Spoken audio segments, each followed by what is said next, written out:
বেকার যন্ত্রণায় চারিদিকে হইচই, ফের নিয়োগের দাবিতে বিক্ষোভ রাজধানীতে।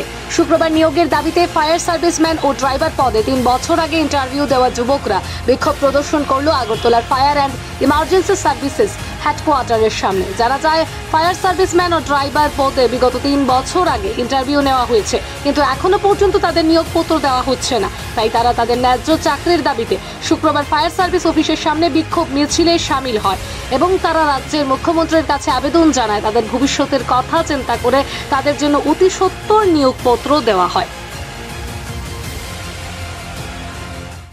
আচ্ছা, আমরা 6 তারিখ মে মাস 2022 ইন্টারভিউ নেওয়া হয়েছে, এক্সামগুলো দেওয়া হয়েছে, এখনও আমাদের কোনো কিছু দেওয়া হয়নি। তার জন্য আমরা আজকে সবাই মিলে ডেপুটেশন দেওয়ার জন্য আগরতলা আসছি।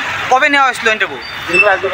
প্রায় 3 বছর লাইন হয়েছে, 2022 6 মেতে নেওয়া হয়েছে ইন্টারভিউ। এখন তোমরা কি চাও?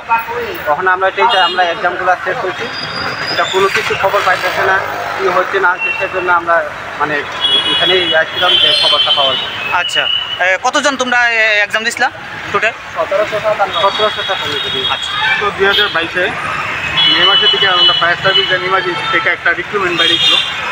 আমরা তারপরে বিভিন্ন ডিস্ট্রিক্টে ফিজিক্যাল সুস্থভাবে হয়েছে। তারপরে নেক্সট স্কুলে 2023 জানুয়ারি মাসে 8 তারিখে রিটেন এক্সাম হয়েছে। তারপরে আজকে 2 থেকে 2.5 বছর 3 বছর যাবো দিচ্ছে। বাকি যে বাইবা প্রসেস এবং ফাইনাল মেরিট লিস্ট আউটটা, ওইটার কোনো খবর নেই, কোনো কিছু নাই। আমরা অনেকবার সেক্রেটারি সিএমের সাথে দেখাশোনা কথা বলছি, তারপর কোনো পারমিশন পাইছি না, অ্যাপ্লিকেশন দিয়েছি। আমরা ফায়ার সার্ভিসে ডিরেক্টর স্যারের সাথে 5-6 বার দেখা করেছি, কোনো কিছু হয় না। এই ইলেকশন কালকে ওইটা এরকম করে ভোট চেঞ্জ দিয়েছে, একটা বোর্ড আসলো, ভোটটাও চেঞ্জ দিয়েছে, কোনো আপডেট পাইতেছে না। স্যার, আমরা কী করতাম?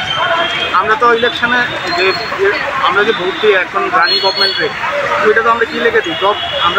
আমরা ফ্রেশার্স আছি, আমরা জবের লেগেই আশাবাদী। কালে কিন্তু আমরা সবসময় বিভিন্ন গভর্নমেন্টের উপর আশাবাদী রেখে তো আমরা কিন্তু আমরা কতটা ধৈর্য রাখতে পারবো, কতটা আমরা ধৈর্য ধরে রাখতে পারবো? 3 বছর যাবত হয়ে গেছে কাজ। একজন বেকারকে আসলে এই করতে পারবো যে কুদ্দুরা বাড়িতে ফ্রাস্ট্রেশন হয়, ওই জিনিসটা 3 বছর যাবত দিয়ে সেটা